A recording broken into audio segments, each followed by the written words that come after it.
So we're going to talk about knee pain and some of the different causes of knee pain, and then really focus the majority of the presentation on arthritis and knee replacements, partial and total knee replacements.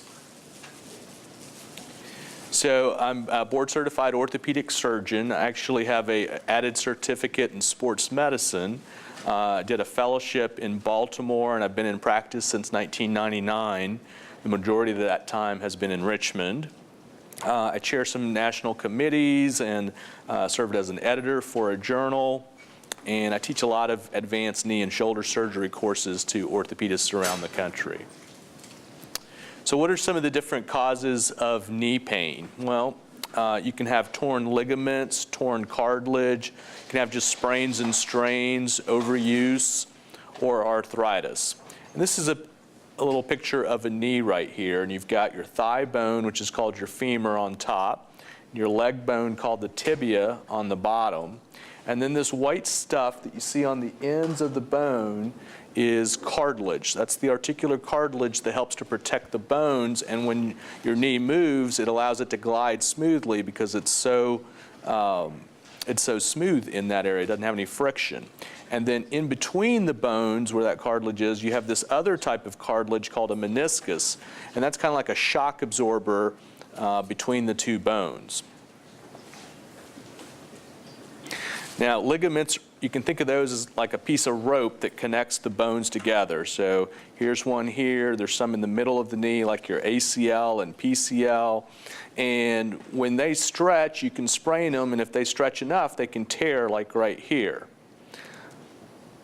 The ligaments help to stabilize your knee, while the meniscus is a shock absorber, like we talked about. It really cushions the joint and allows for a lot of give when you're doing activities like twisting or running or jumping types of activities. And when you develop a tear in your meniscus, you get pain and swelling and catching, and we generally prescribe anti-inflammatory pills or a cortisone injection. Sometimes we'll order an MRI, which in this case shows a torn meniscus right back here. This is the meniscus, and you can see it's almost like when you take this side view of the knee, it's like a little wedge in between the bones. Well, unfortunately, the tears in the meniscus don't usually heal. And so either you live with it and the tear gets bigger and it starts to rub on the cartilage, which is this white area right here on the end of the bone. And so it starts to rub that away because the torn piece is moving around. So you can almost think of it like a little marble in there pushing and wearing down the cartilage. So if you do have it treated, if we get this early enough when you don't have a lot of arthritis, then you could have arthroscopic surgery with a little camera to go in and trim out the torn piece. This is what the cartilage here again is the cartilage. This is exactly what it looks like arthroscopically when we're looking in there with a camera, an arthroscope. Now here's a case where you've got some cartilage that's worn down to bone. And sometimes people ask me, well, can you transplant cartilage? You hear about things where they grow cartilage and put it in. And yes, we can do those things. The only time we can do them, though, is when you have a very discrete lesion like this. So around it, all that cartilage around it is very normal appearing. But right in here, you've got this area where it's worn down to bone. And so if you have a situation like this, then there are things that we can do to help create or restore cartilage in that area. Now, unfortunately, when you have arthritis, you've kind of got cartilage loss everywhere, and it's kind of very diffuse cartilage loss. So it would be impossible to go in and patch this up with a lot of little patches, so to speak. It would be like a quilt, but it wouldn't work very well. Think of it like the tires on your car. When the tire tread goes bald, you couldn't put a bunch of patches on there and fix it. So you have to have a replacement when you get to this point. So arthroscopy, again, I think we talked about that. That's the small incision, the pencil-sized instruments that we put in there to help treat problems that are like torn ligaments and cartilage and things like that, but we can't fix arthritis. So here's different things that we can do: rotator cuffs, torn cartilage, shoulder ligaments, loose pieces of cartilage in the joint. But arthritis, the most common one is osteoarthritis, which is basically the wear and tear type of arthritis that the majority of the people have. And if you live long enough, everybody will essentially have it in some joint in your body, because it's just wear and tear over time. And the cartilage wears down, and that's what arthritis is. Some people think that it's something that grows on the bone. It's not a growth, it's actually the wearing down of the cartilage. And these symptoms can develop suddenly, or they can develop slowly over many, many years. Sometimes patients say, you know, I hurt myself and now I've got pain in my knee, and I'll x-ray it and say, well, you have pretty bad arthritis, it's been there for years. And they'll say, well, it hasn't ever bothered me before.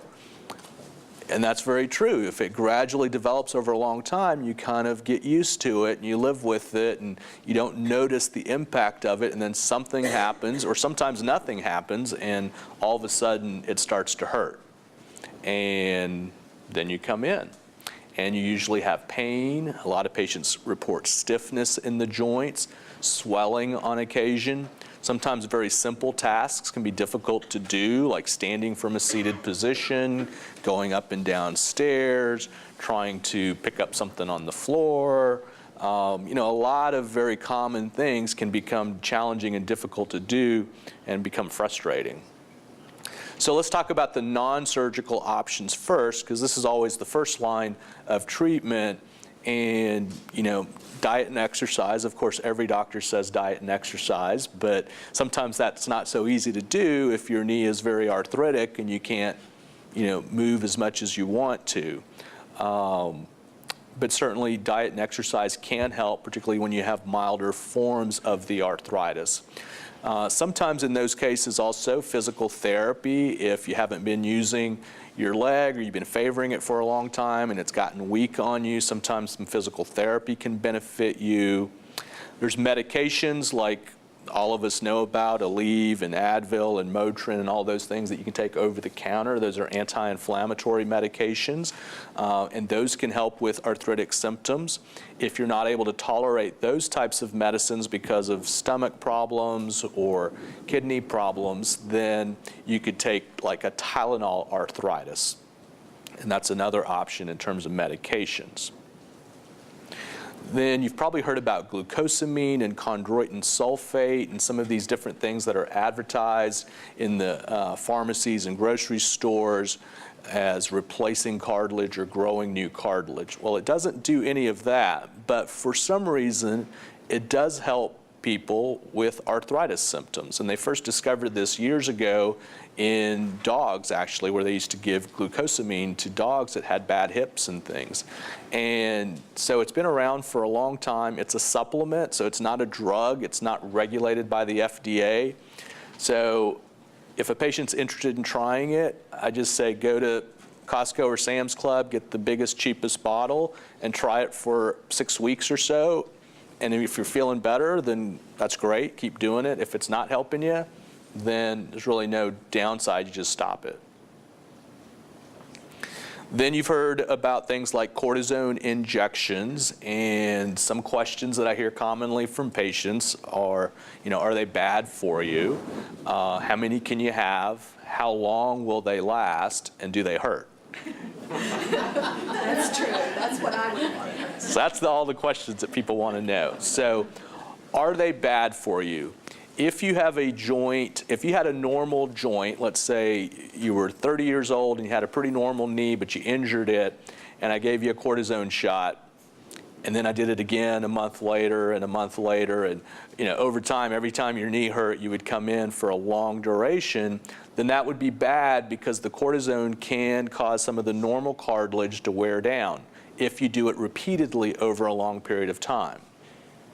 If, on the other hand, you come in with arthritis already in your knee or other joint, then cortisone is a great option to help reduce the inflammation and pain.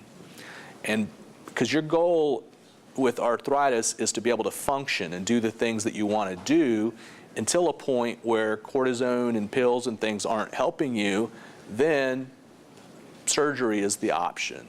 So the cortisone is not going to cure the problem. The arthritis is not going to go away. Unfortunately, it's going to progress over time no matter what.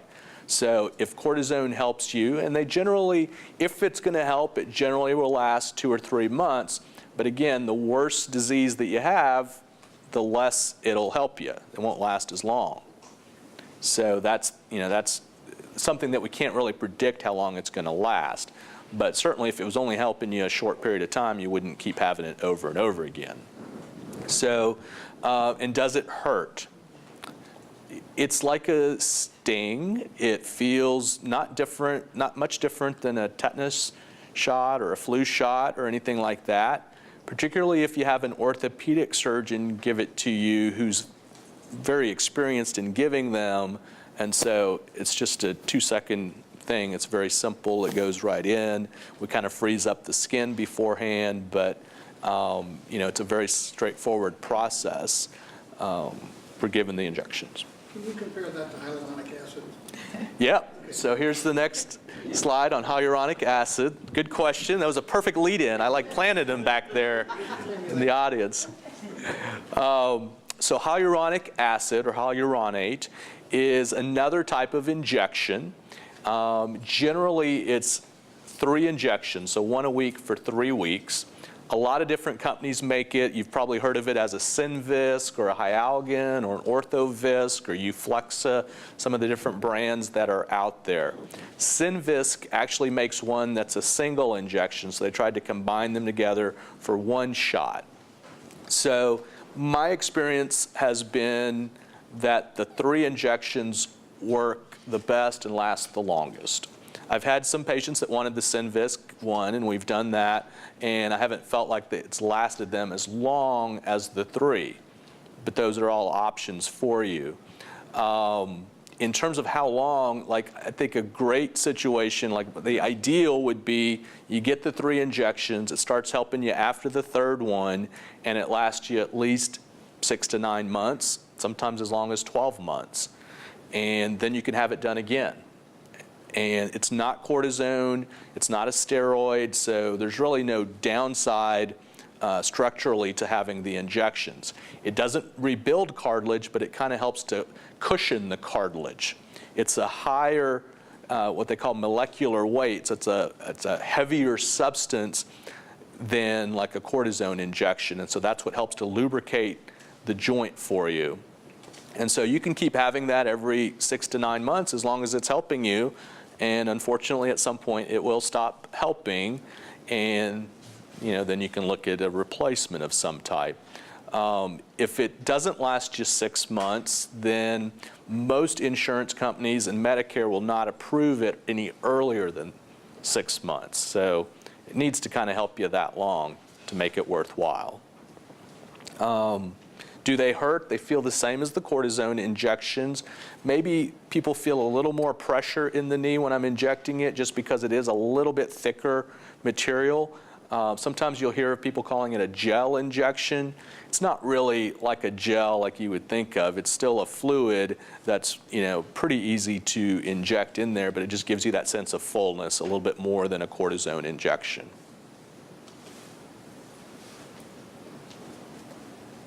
All right, so knee replacements. So here's some myths and truths about joint replacement surgery. So knee replacement implants are only good for about 10 years. That's kind of a rumor out there. Well, the good news is that more than 90% of the modern knee replacements are lasting as much as 15 years, and more studies coming out recently are showing that they're lasting 25 to 30 years.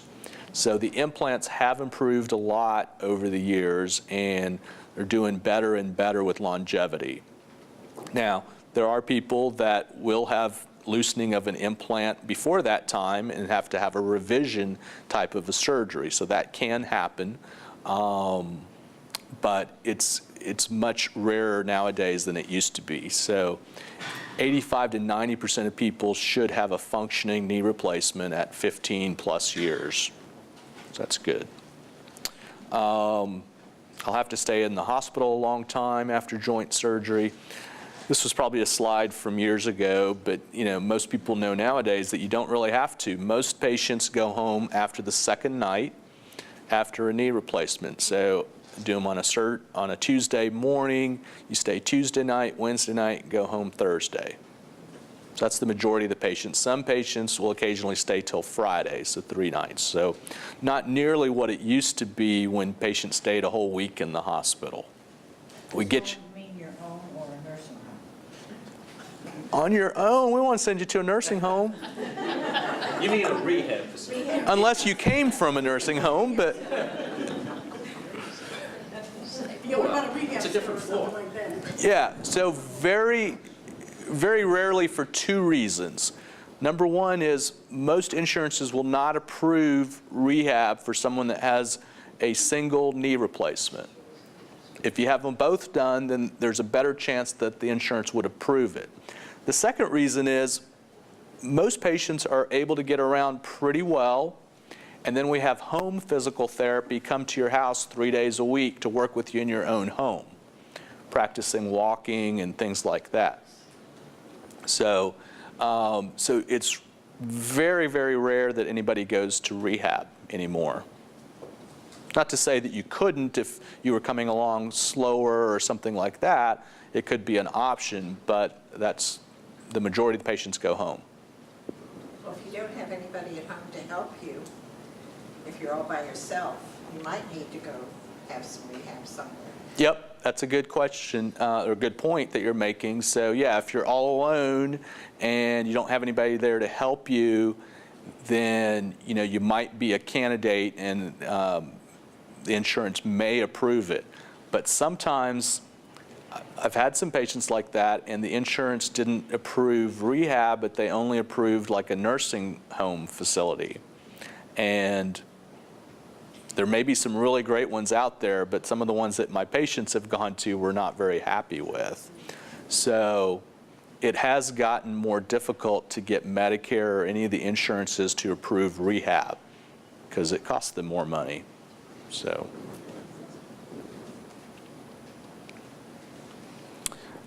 after the replacement, you can't really do exercises or participate in any sports after joint replacement surgery. So that's a myth. So being active is actually encouraged after your knee replacement. In terms of what's appropriate, it depends on whether you had a partial or a total a little bit. But in general, people can get back to golf, doubles tennis, swimming, obviously, walking, those types of things. Now, you're not going to be, probably are not going to be playing a lot of basketball, maybe not soccer. You could play softball. There are a lot of activities that you could get back to doing after replacement surgery. With the partial replacements, they feel a little more natural, so people can get back to more activities. And we're going to talk about partials in a minute. So there's 3 different compartments. 3 different compartments in the knee. So here again is the knee joint here when you're looking straight on. You have an inner compartment here between the bone and the bone down here and the meniscus and the cartilage in between. You have an outer compartment called your lateral compartment. And then this is a side view of the knee. Right, here's your kneecap, and right behind the kneecap there's also cartilage. So this is the 3rd compartment called your kneecap compartment, basically. So the reason I tell you that is the compartments, the number of compartments involved is what helps us determine whether you need a partial or a total knee replacement. So this is what it looks like on an x-ray. So you see the space between the bones on this normal knee x-ray. That's not actually space, it's where the cartilage is. But cartilage doesn't show up on an x-ray, so it looks like a space. So that's a pretty healthy looking knee. Now this one over here, you can see on this inner part of the knee, there's no space. See how it's worn down, bone against bone. And gradually, with that rubbing over a long period of time, the bone will even erode slowly with time, and that's where you see people that get really severely bow-legged or something like that. So when we do a knee replacement, we replace the end of the thigh bone, so just the very end. We don't cut out the whole leg or anything like that. We just kind of shave off the damaged area, and then we put this piece on there, and this is made out of metal. And then we do the same thing on the leg bone or the tibia. We put this piece in here, and then in between you have this plastic liner that kind of replicates the meniscus. It's a very high strength plastic, but it is a plastic, but it glides very smoothly, and it has great, it's very frictionless between the metal and the plastic. But it's metal and plastic, essentially. The metal is a titanium alloy, and most of the time, some will go off in the airports and some won't. And they just wand you and they know you had it. And now with those scanner things, I think they can tell that you've had a knee replacement or a shoulder or whatever. So there's no card that you get or anything like that, because after 9/11 those cards didn't work anymore because anybody could make up a card. This is what the x-rays look like. So we've got this piece here, we've got this piece here, and again you see that space in between, and that's where that plastic liner is. So it really restores what is normal in the joint. And this is just a side view of it, and so right behind this kneecap there's also a little plastic piece that's attached to the kneecap. So we don't take the kneecap out, we're just cutting away the arthritic area and putting a little plastic button on the back of that. So your kneecap will look the same. So Stryker makes a implant called the Get Around Knee, and I started using it about 5 years ago. I was using another make at that time, and having some patients that are having difficulty getting some of their range of motion back, bending and straightening the knee. And so I started looking at other options, and the Stryker knee has what's called a more natural circular motion. I'm going to show you a little video if this will play. So if you look at that circular action of the knee, this is what normally occurs, and this is what occurs when you have the get around knee. But some of the other systems have a varying radius of curvature, and so you get this oblong kind of movement, and you can kind of see how it kind of slides and moves. And it's a little less natural feeling, and sometimes patients have a little more difficulty getting all their range of motion back. So that's why I chose the Get Around Knee in Stryker several years back. Some people will ask about implants specific for females, and some companies even have specific marketing for that, where they're like, we have gender-specific knees. Really, the main difference between a male and a female is that the female bones tend to be a little narrower. So when we size the different options for you, there are so many different options that are available to the surgeon when we're doing the surgery that we fit it specifically for your knee. So all of these implants come in narrower and wider options. So it is very specific for your knee. It's just not marketed as a gender-specific knee. So one of the things that I started using also about 5 years ago was computer navigation in the operating room. And basically, this allows me to get a very accurate alignment of your knee and your whole leg, actually, because we navigate from your hip down to your ankle. And this is basically like a little GPS device that's in the operating room. And I can see all of this on the monitor.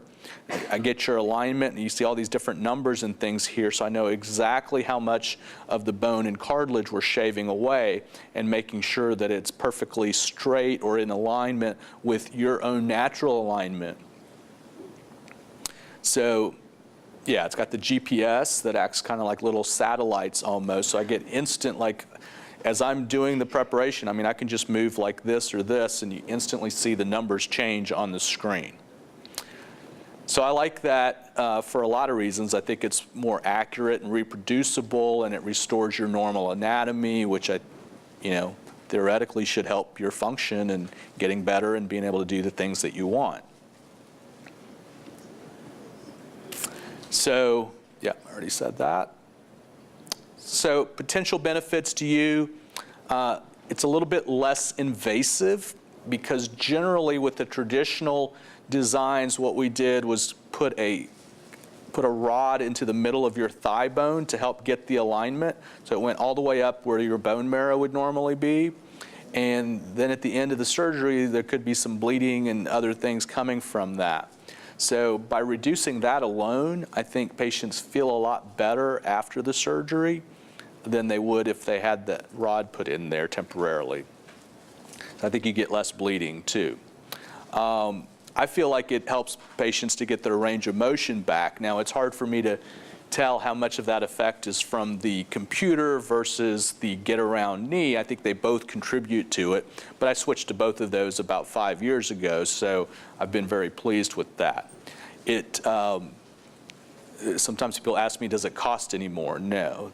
It costs the hospital money to buy that computer, but it doesn't cost you or your insurance company anymore. The only codes that we have are for knee replacement. There's no such code as knee replacement with navigation. So the cost is the same. Do you put a backup camera in there? A backup camera? That'd be good. So this is kind of just very generically what a knee replacement entails. It takes me a little bit longer than that to do it, but that's basically what it entails. Now you see the movement of the joint. So we're just cutting out the arthritic part, not, sometimes people will think, are you going to cut my bone up here and down here? That's not it at all. We're just taking this arthritic area in here that's worn down, and we're going to kind of shave that away. We make these special shapes so that this fits on there basically like a glove. There's two ways of securing those implants. Yes, sir? I was told something would beat into your lower leg. Something would go into your lower leg? Yeah. Yeah, if you look in here real carefully, there's a little tiny fin that goes in there, but it's not like all the way down your leg or anything. So right in here, there's going to be this little fin that goes in there. So on the underside of this, there is a little short stem or a fin that kind of slides in there, and that just helps preventing it from rotating while it's healing. Beat him with a hammer. So Yes, they say it beat yourself. Yeah, the whole thing actually is, even this piece here, because what we're trying to get is a very tight fit. We want it to be secure. There's two options on how we secure that to your bone. One is an implant that is porous and bone grows into the back of the implant. The other is to use a grout called bone cement, which is really the same material as plexiglass. And we put that grout in there, and then we hold those in place while that grout dries over about 15 minutes or so. The downside, in my opinion, is that the areas where you see failure long-term is usually between those surfaces. So it's either between the bone and the grout or the grout and the artificial implant. So you've got more surfaces that you're dealing with that can fail. And so I use the porous coated, it's called a press fit, that fits on there perfectly, and then the bone grows right into it. So you get a very secure long-term solution. How long does that take for it to heal? It starts immediately, and because of the other design on here, it has enough stability until bone grows in there. You don't do anything to the ligaments. The ligaments are still stretched and they come back together. Yes, the ligaments and muscles are not affected. The only ligament that is affected in the middle of your knee is the ACL, which goes from here down to here, and so that has to be removed. But the design of these implants take that into account so that it's not shifting like it would normally if you didn't have an ACL. So not having an ACL is a good thing? It's not a good thing, but in a total knee, it's a good thing. Yes, sir. I had this knee replaced January February of 13, Uh-huh. it hurts like hell. The doctor has the only,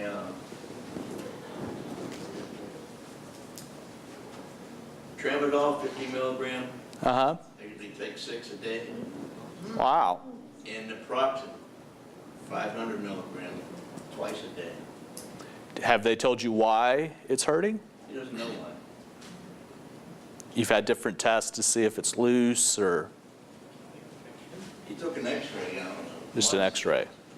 Yeah, there's other, so, I mean, that's bad that you're having the pain.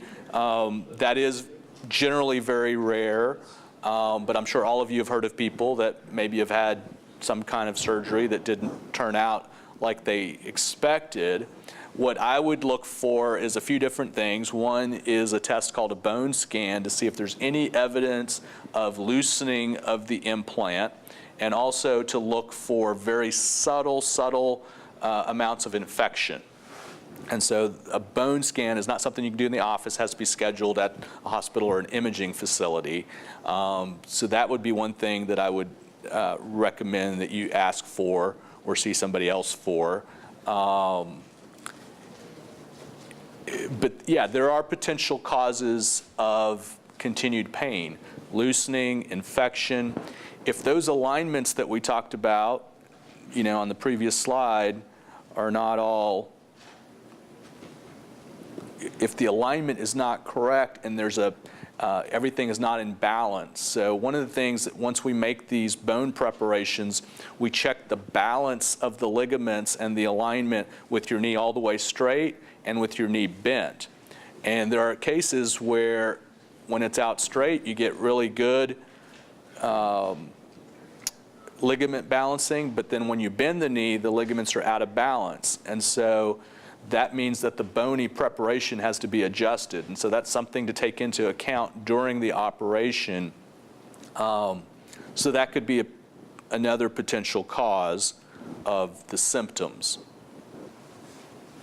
But you've got options. Don't get frustrated. Yes, ma'am. I should have had both of them done at the same time, but I chose to do one. Well, 2 days later after I got home from the hospital, the pain was gross. really? If I would have both of them done, I probably would have ate my gun. Wow. Yes, ma'am. It's that bad. Yeah. If your knee has had ACL surgery, Mm-hmm. is it still a candidate for knee replacement? Oh, absolutely. Yep. So total knee replacement isn't always the best solution for you. It's been considered the gold standard for advanced osteoarthritis, but there are many, many people that have less than advanced arthritis but still have pain. So one of the things is that if you remove healthy bone and cartilage in someone that doesn't need a total knee, then you're again taking away healthy tissues. And so a partial knee replacement is if you only have one part of your knee that's affected and the other two compartments are relatively normal. So there's about 70,000 partial replacements done in the United States each year, and that's probably going to increase as surgeons become more aware of the fact that everybody doesn't need a total. It's kind of like the best tool that we've had for so long that, it's kind of like if the only tool you have is a hammer, then you're going to find a lot of nails to pound on. So one of the only tools that we had that everybody liked, and so we just put in total knees on people that probably could have a partial. And so it's very similar to the total, except it's just one part. So you've got the metal piece and the metal piece and the plastic liner. So here's the difference. Here's the partial and here's the total where it goes all the way across. So something that's come about really in the past 5+ years is a orthopedic robot. So everybody's probably heard of like the VIC robot that they use for obstetric or gynecological procedures, urological procedures, things like that. Well, now there is a orthopedic robot that allows us to do partial knee replacements, very specific and reproducible, with taking away a minimal amount of healthy bone and cartilage. And what that does is it kind of fills the gap for us. So you have early stages of knee pain that could probably be treated with an arthroscopy. And then you have the late stages where just everything is worn out in the joint and you need a total knee replacement. And then that middle stage, which is where a lot of people really are, is they might only have it on this part of their knee or that part of their knee, or maybe here and under the kneecap. And so there's all different options. You can have partial replacement here, a partial replacement here. You could have a partial just behind the kneecap.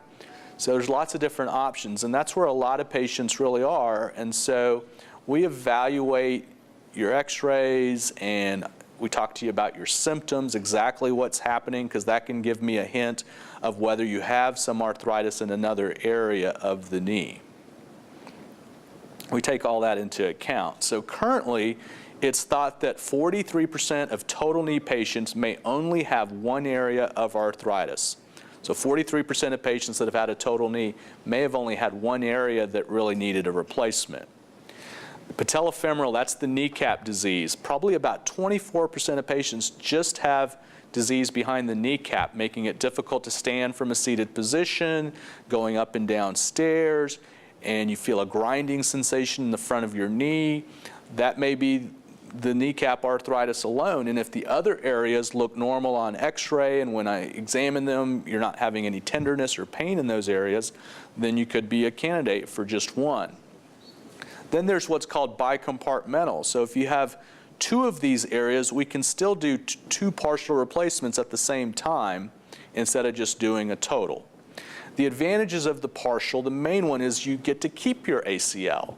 And so even though the total knee takes into account for the ACL and provides that stability, it's still metal and plastic, which doesn't feel as natural as your own ACL would.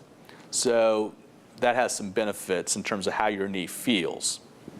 But you definitely should not be having bad pain. Should I be feeling clicking?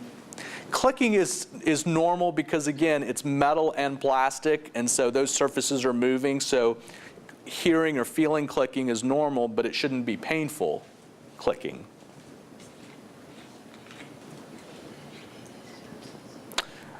So the way we do this is there's one additional step. We send you for a CAT scan of your knee. And the CAT scan is, the data from that CAT scan is imported into the robot's computer. And then very similar to what you saw a minute ago, except this is all done prior to me beginning the surgery. We can go in there with these different implants and we can look at different sizes. We can look if it needs to be this way or that way. I can turn this whole thing around 360 degrees on the screen. It's just a computer, and see it from all different angles in there. So it gives us really a bird's eye view of exactly what the replacement is going to look like in your knee, exactly how the bone needs to be prepared for the artificial pieces. And then what we do is we import all of this data and we save it in there, and then this is done like right before your surgery. It's not like days or weeks in advance. So then as we get you prepped and everything, the surgeon is still doing the surgery. So I'm still doing the surgery. I'm not off somewhere with there's not like a robot doing your surgery. It's a robotic arm. And so what that does is I basically see this on the screen, these green areas, and I go in with a device on the robot and we prepare those areas to shave away the damaged cartilage and bone, but just enough to what you need to have the implants put in there. And the way it works is if I try to go outside of the lines, the robot stops. I mean, it will not let you go beyond what you need to do. So it's basically like coloring. So in your pre-plans, are you using a particular shape just in the knee? Yes. Has that been inputted into that so that it's recreating this exact space it needs for that particular piece? Yes. Yep. So you're not using the 3D imaging to create the actual piece, you're just accommodating the pieces that you have at your disposal? Correct. Correct.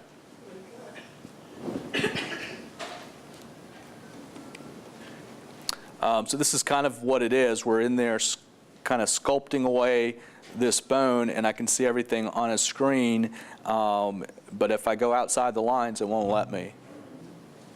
And this is kind of what the implant looks like. And that's a partial. That's a partial. Yep. Here's a little animation. It's kind of brief, but so that's the robotic arm right here. This is the computer. And this arm weighs like 150 pounds, but when you use it, it just kind of glides until it stops you. So there's the CAT scan information that's put in there.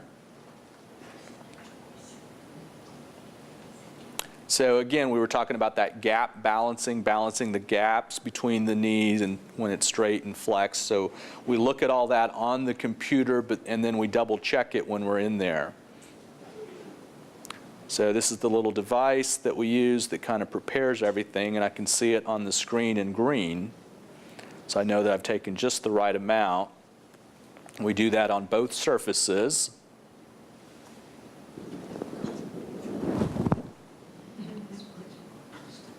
Doesn't it look like fun? Anybody could do it. Anybody could do it.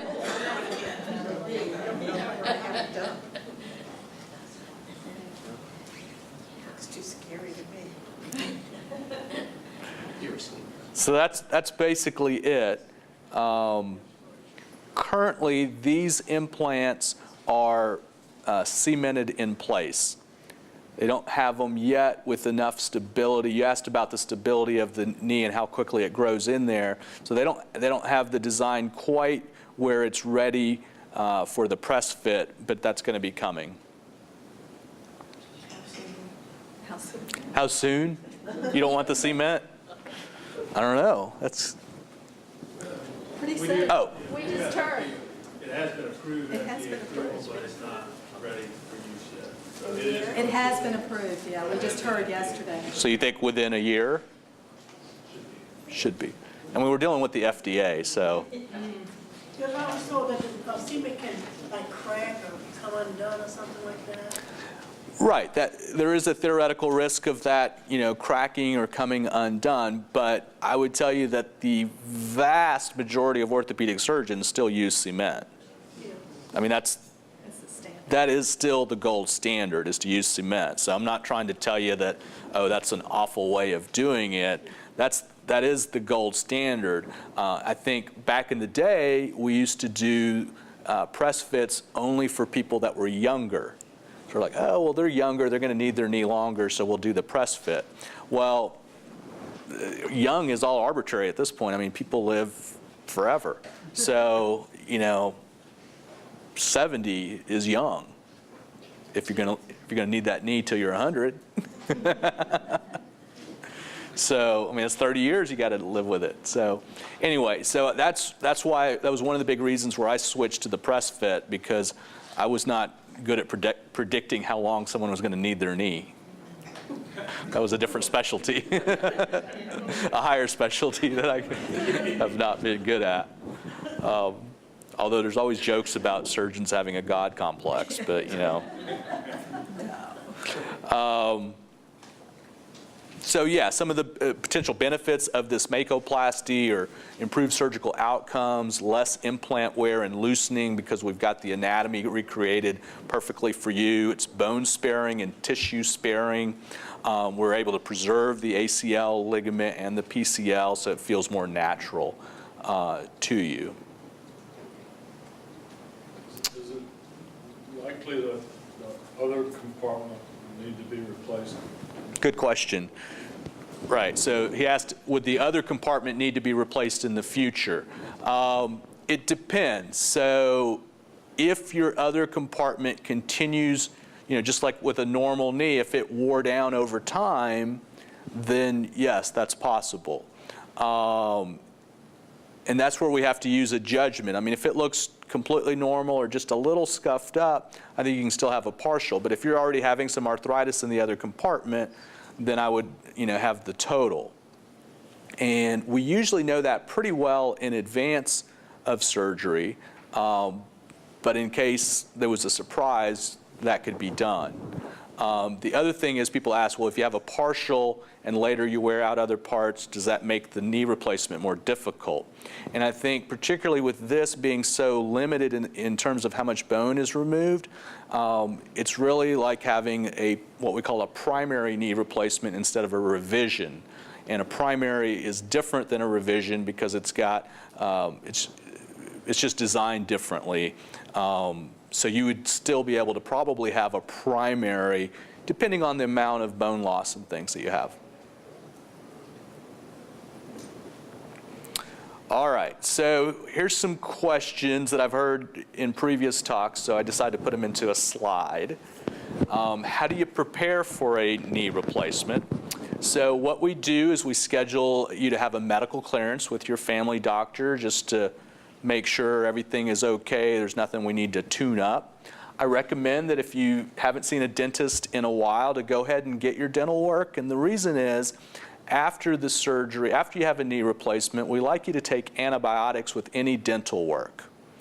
And that seems surprising, but the worst germs are in your mouth. A human bite is worse than a dog bite.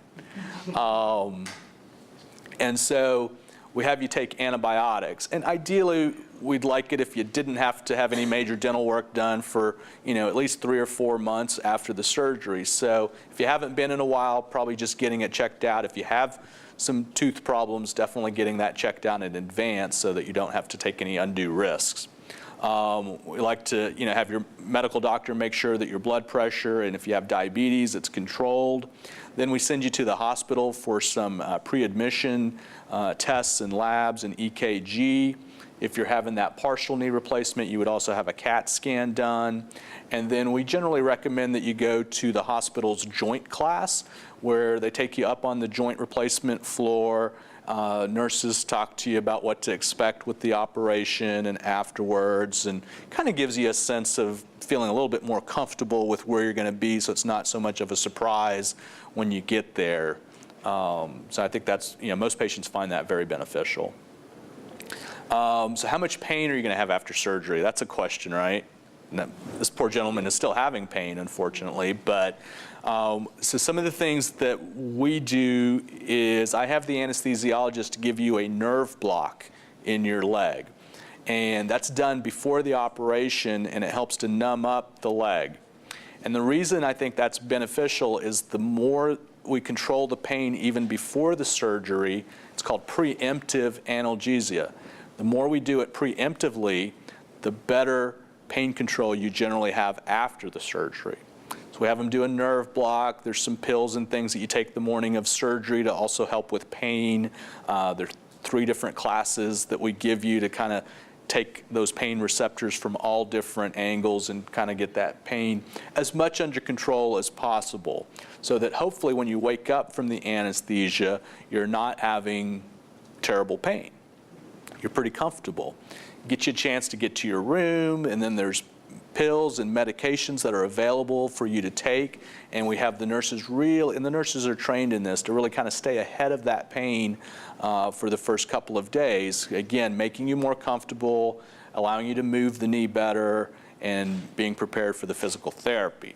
So that's the next thing. We get you up moving. It's not laying around for a week in the hotel. We get you moving.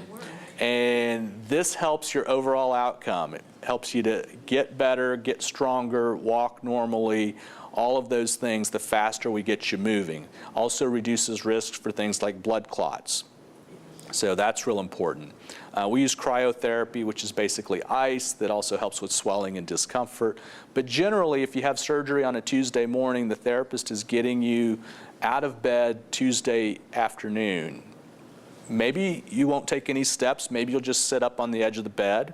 Maybe you'll take a few steps to a chair and sit there for 10, 15 minutes. I mean, it's not going to be anything excessive, but just kind of getting you moving and getting you used to those things. And then you get more therapy the next 2 days, and then you go home and have physical therapy come to your house, or you could, consider a rehab facility, or a skilled nursing facility. They're all options. Most patients go home with pain pills, so we do give you pain pills, plenty of them to take. And so the therapy at home is usually 3 days a week. And then once you're getting from walking with your walker to just walking with a cane, then we generally send you to outpatient physical therapy where they have more equipment. I would say for the partial knee replacements, most of them are going straight to outpatient therapy and not really needing the home therapy. Or if they do need it, it might only be for a week or so. So walker, generally people are using them for a week or two. Some people get to a cane almost immediately, but definitely by 2 weeks, most people are walking with a cane, and they might use that for up to 4 to 6 weeks from the time of surgery. You're allowed to drive whenever you're able to walk with a cane. So you have the walker initially. Well, when you're on a walker, you're probably not safe enough to drive yet, but once you're getting around. Yes, ma'am. Stairs, if you have stairs that you've got to deal with when you get home, and if you're alone, that's really worrying me when I get home. Right, so her question was about stairs at home and, you know, what's she going to do if she lives alone. So yeah, that would be a little bit of a challenge being alone. Now, when you're in the hospital, for the physical therapist to say you're cleared to go home, they practice with you on stairs in the hospital. You can't. You can't leave until you can do stairs. A lot of stairs. You have a lot of stairs? So yeah, so the therapist works with you on that, and then the home therapist, depending on the day of the week that you're discharged, but if you're discharged like on a Thursday, the home therapist will come to your house on Friday. You really, Put a bed yeah, downstairs. you really can't go home alone for a while, really. You need somebody there for a while. Well, that's a good question. So do you need somebody at home for a while? And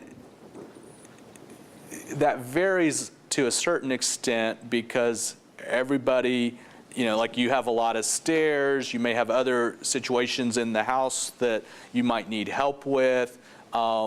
A lot of people, if they've got family, friends, people from church or synagogue that can help, you know, it's kind of like getting food, and some of the basic necessities are important.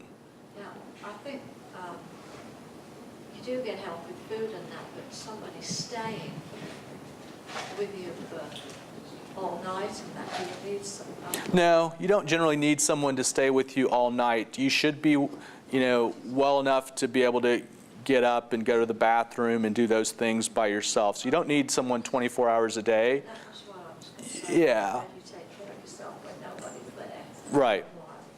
Right. I mean, you know, ideally maybe the first night or so, if you could have someone stay with you, that would be beneficial, but I don't think that's a long-term thing where you need them for weeks or anything like that. All right. All right, so conclusion. So my goal is to offer the least invasive procedure that's going to provide you with the desired outcome. So if you only need an arthroscopy, that's what we're going to do. If you only need a partial, then that's what I recommend. And if you need a total, then we do that. I think the robotic and the computer technology has really improved the way we do these over the past several years, and I think that technology is only going to get better and better over time. But it's really very good now, and these implants, like I said, last for a very long time. So thank you very much.